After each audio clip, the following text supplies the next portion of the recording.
Le château a un charme, une atmosphère quand les gens rentrent, ils tombent en amour avec le château. Souvent, je dis que c'est plus qu'un hôtel, c'est vraiment une icône de notre patrimoine, un peu comme la Statue de la Liberté pour les Américains.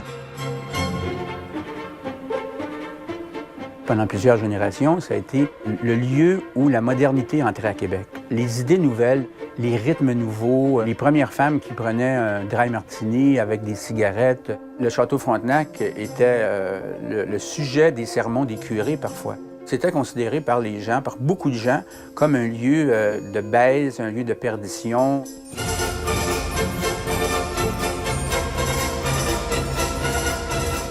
Il y a eu une énorme réaction contre la construction du château.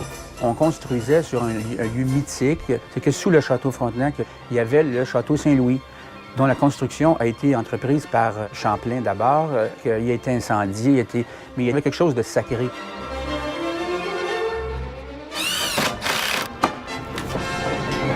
Le château est en train d'embarquer dans un grand projet de rénovation, puis on a commencé l'année passée avec le toit. On a fallu remplacer le toit qui datait de 1924. Même si c'est une bâtisse historique, c'est très important de garder le produit à jour au niveau de technologie et de décor, en synergie avec l'héritage de l'hôtel.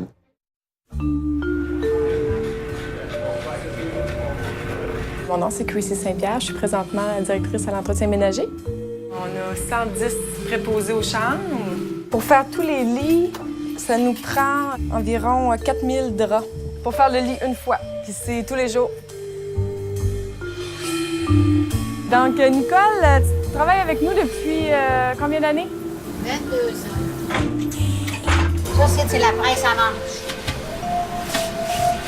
Ici, c'est poignets et collets, le devant et le dos.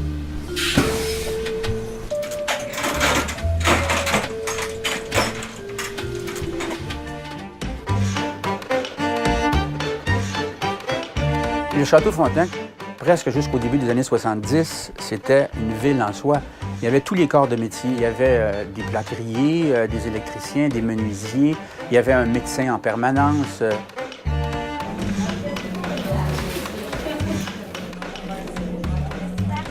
Certainement jusqu'aux années 40, les femmes de ménage habitaient au château, dormaient dans des petits dortoirs. Il y avait une maîtresse, une mère supérieure. C'était un peu comme entrer au couvent qu'être femme de ménage au château Frontenac dans les années 30.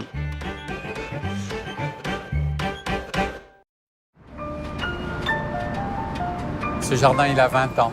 Quand je suis arrivé dans le château, en 93, j'ai vu cet espace qui était là.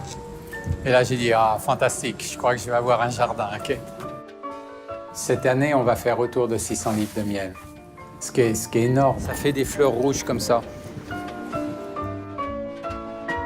En 2 mots, nous avons 4 cuisines qui nous permettent d'environ de produire 2000 repas par jour.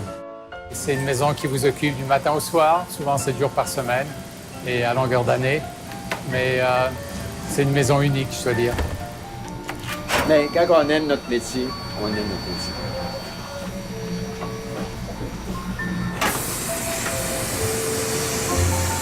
On prépare un filet pour un client qui vient régulièrement tous les jours ici.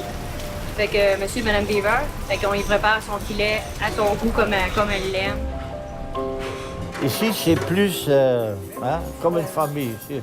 Bonjour, maman. Bonjour, c'est notre notre fils. Adoptif. Adopté. C'est moi qui les ai adoptés. Ils n'ont pas eu le choix. Ah non, il n'y a pas de choix. « 1940. Vous aviez un plat de poisson pour $1 dans ce temps-là. Quelque chose d'intéressant, le fromage qu'il y avait dans ce temps-là, c'était le fromage Kraft.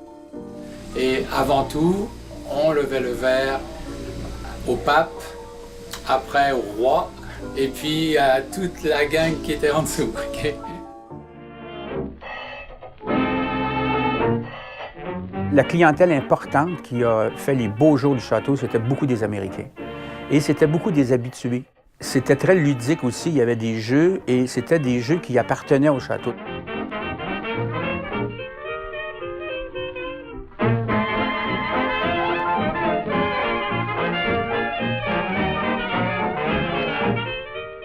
J'avais 14-15 ans. On allait sur la terrasse du Frein. On n'entrait pas au Château Frontenac parce que c'était pas pour nous, c'était pour les richissimes américains. Il y avait une certaine arrogance que le château déployait, si on veut, que le petit peuple de Québec avait peur d'y aller. Il n'était pas bienvenu, évidemment. And if we at home want proof of how well and happy His Majesty is at the Château Frontenac, we have it here. De très grands personnages sont venus. Churchill est venu au Château Frontenac. Il venait aussi avec tout son monde, des services secrets, avec les stratèges militaires. Même chose pour Roosevelt quand il venait ici.